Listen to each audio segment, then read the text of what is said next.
Hey folks, Wrongwise Gamgee here.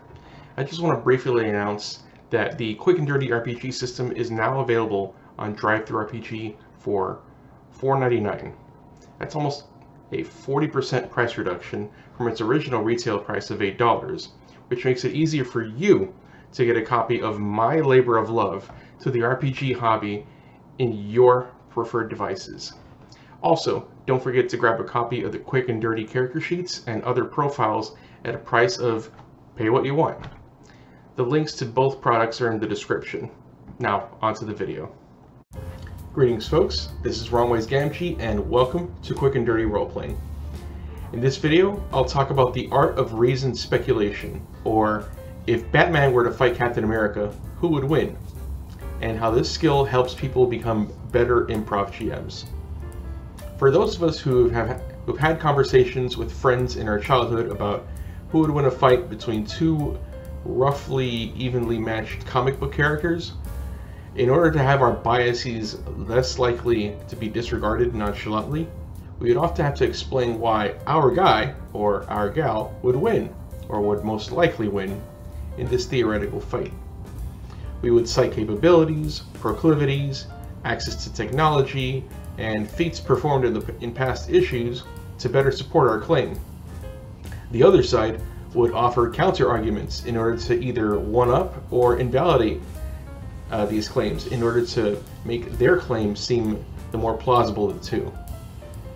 The premise of the card game Super Fight is basically a commodified version of this thought exercise, and the Death Battle show is the YouTube version of it as well.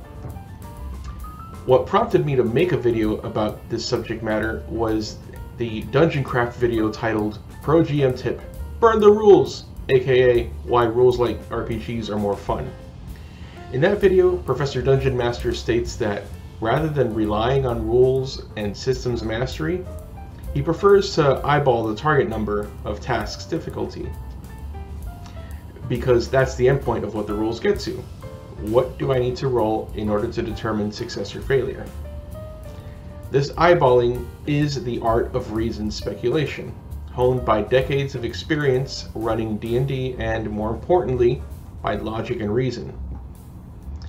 While explaining the process of reasoned speculation can take a while, applying it at the table when presented with a specific scenario can be done within seconds, regardless of the scale at hand. The name of the game here is momentum. And when enough momentum is lost for the sake of following the rules as written or maximizing simulation of a certain type of reality, then even the person with the most noetic appreciation of verisimilitude will feel a sense of diminishing returns in the form of boredom. Immersion in tabletop role-playing games requires momentum, because that's what retains the player's attention to the shared imaginary world as if they were there. Without sufficient momentum, the player is pulled out of the experience, thus losing immersion. In debating which comic book character would win in a theoretical fight, a viable tactic is to point out inconsistencies and falsehoods in your opponent's argument. If your opponent were to tell you Batman can beat up Captain America because he can lift 10 tons, they're obviously incorrect, and their credibility is compromised. It is to the debater's benefit to provide arguments that are as sound and valid as possible in order to state their case.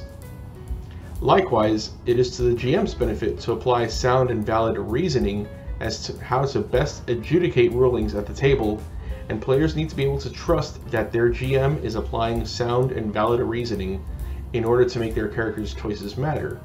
Because what makes a tabletop role-playing game distinct from board games and video games is the freedom to try anything within the character's capabilities, as opposed to what the rules allow, and for those choices to matter. No tabletop role-playing game has a rule for every conceivable activity, nor should this be something to be desired, as the time cost will come either with the time the GM takes to acquire encyclopedic rules knowledge and systems mastery, or by looking up those rules at the table during the session. Players, trust your GM's judgment. GM rulings aren't arbitrary. They're based on inductive reasoning, logic, and on past precedent. If there is some detail that you think they haven't factored in, bring it up, but be mindful about the momentum of the game, unless it's a truly egregious oversight. GMs, if you're using a rules-light system and your player is bringing up sound and valid points as to why their character's chances of success should increase, go with it. If your player brings up what they consider to be a truly egregious oversight, pay attention and address it, lest you ruin the verisimilitude of the game world. You're a referee. You're not the opponent to your players. Your antagonistic NPCs are the opponents to your players' characters. If you want to beat an opponent, play a competitive board game instead. If the GM is new at the craft and there is a player that has more experience at the table as the GM, that player should help the new GM by offering their sound and valid reasoning in order to better facilitate a fair and consistent gaming environment. Trying to win by making the other side lose is corrosive to the tabletop role-playing game experience. If that's the mindset, play a competitive board game instead. At the end of the day, the rulebook is not the be-all end-all of what can or cannot happen in a shared imaginary world that a group of people interact with. It simply serves as the entry point with a certain level of complexity. If you like or dislike anything in this video, please give it a like or dislike and leave a comment, keeping it respectful and relevant. Subscribe if you want to support my channel, and if you really want to support my endeavors, head over to my Patreon and become a member. The link is in the description. Until then, folks, take care and play to find out what happens.